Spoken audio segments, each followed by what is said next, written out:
Let's talk about one of the biggest economic stories happening anywhere on the planet right now. India's absolutely massive push into infrastructure. And this isn't just about pouring concrete and laying steel. This is a full-blown strategic blueprint designed to connect a billion plus people, seriously ramp up the country's capacity, and carve out a competitive edge for the 21st century. So it really all boils down to one huge foundational question, one that every growing nation has to figure out. How do you actually build a modern 21st century economy pretty much from the ground up? Well, the answer sounds simple, but it's incredibly complex in reality. You have to build the foundation first. And when we're talking about national development, that foundation, that bedrock, is infrastructure. So how is this historic transformation actually playing out? Well, here's our game plan. First, we're going to dig into the big vision, the main idea driving everything.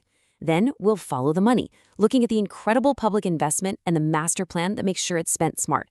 We'll also see how private finance is being pulled in, check out the real-world results on the ground, and finally, take a quick peek at what's coming next. First up, the grand vision. It's so important to get this. This is way more than just a bunch of random construction projects. No, this is the core piece, right at the heart of India's entire strategy for national growth. Okay, so the core principles here are pretty straightforward. First, you've got a consistent major increase in public spending. Second, the focus is super broad. It covers everything from physical roads and railways to digital highways. But here's the really smart part, the real game changer. It's a strategic shift away from building projects in isolation to creating a truly integrated national network where every single piece is designed to work together seamlessly. And that, of course, brings us to the fuel for this whole engine, the unbelievable scale of public investment. The numbers we're about to see are genuinely mind-boggling. So for the 2026 fiscal year, the government has budgeted 11.21 lakh crore rupees for infrastructure. To put that in perspective, that's around 134 billion US dollars. It's a number so big, it's kind of hard to wrap your head around, and it's a huge statement about national priorities. And look, this wasn't some sudden one-off spending spree. You can see the trend right here in this chart. Capital expenditure has been climbing steadily, relentlessly, almost doubling in just 4 years. This isn't just growth. It's like they're strategically hitting the accelerator year after year. So why commit to this massive level of spending? Well, it all comes down to this really powerful economic idea called the multiplier effect. For every single rupee spent building, say, a new highway, the economy gets a return of 2.5 to 3.5 rupees. Think about it. You're not just paying construction workers today. You're creating a permanent asset that makes logistics cheaper, sparks new businesses, and just generates economic activity for decades. It's an investment that pays for itself many, many times over. But here's the thing. Just throwing money at the problem is never enough. The real game changer here has been a fundamental shift in strategy, from just building more stuff to building it smarter. So how does that actually work? Well, in the past, projects were often done in silos. The rail ministry might plan a new line, and the highway ministry might plan a new road nearby, but they wouldn't necessarily plan them together. It was inefficient. The new approach, PM Gati Shakti, completely changes that.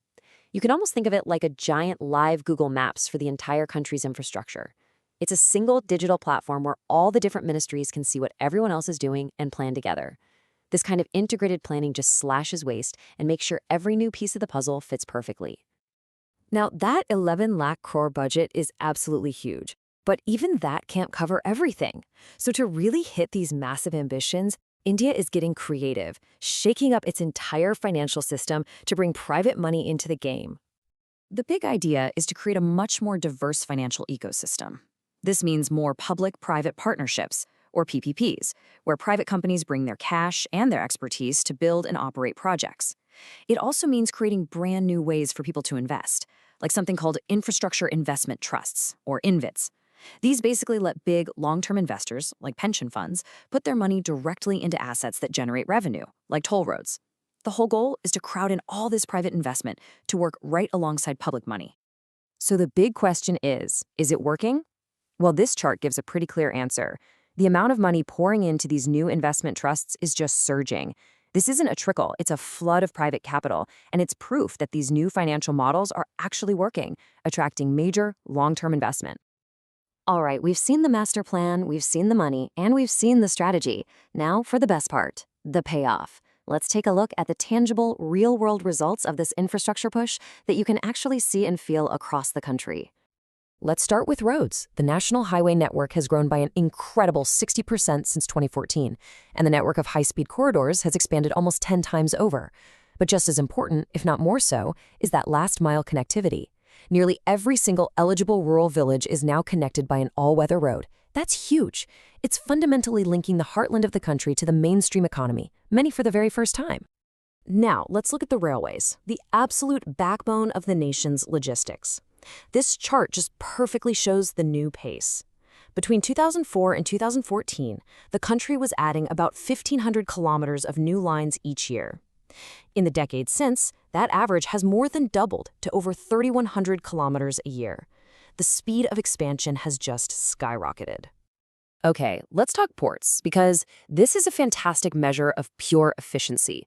Turnaround time is basically how quickly a giant container ship can get into port, get unloaded, reloaded, and get back out to sea. And in just a decade, that time has been slashed from over 43 hours down to just 30. Now, that's not just a cool statistic. It's a direct boost to India's competitiveness on the world stage, making its exports faster and cheaper. And what about in the skies? The story is just as dramatic. In 2014, India had 74 airports. By 2025, that number has jumped to 164. Let that sink in for a second. The number of airports has more than doubled. This opens up massive new routes for tourism, for business, and for connecting the entire country like never before. So, where does all this go from here? The final leg of our journey looks at the road ahead, where the focus is now shifting towards building infrastructure that is truly ready for the future. And a huge piece of being future-ready means being green. This chart shows something pretty remarkable. As of late 2025, renewable energy sources, we're talking solar and wind, make up nearly half of India's total installed power capacity. This isn't some slow, gradual change. This is a monumental green energy transition that's happening at an incredible speed and scale.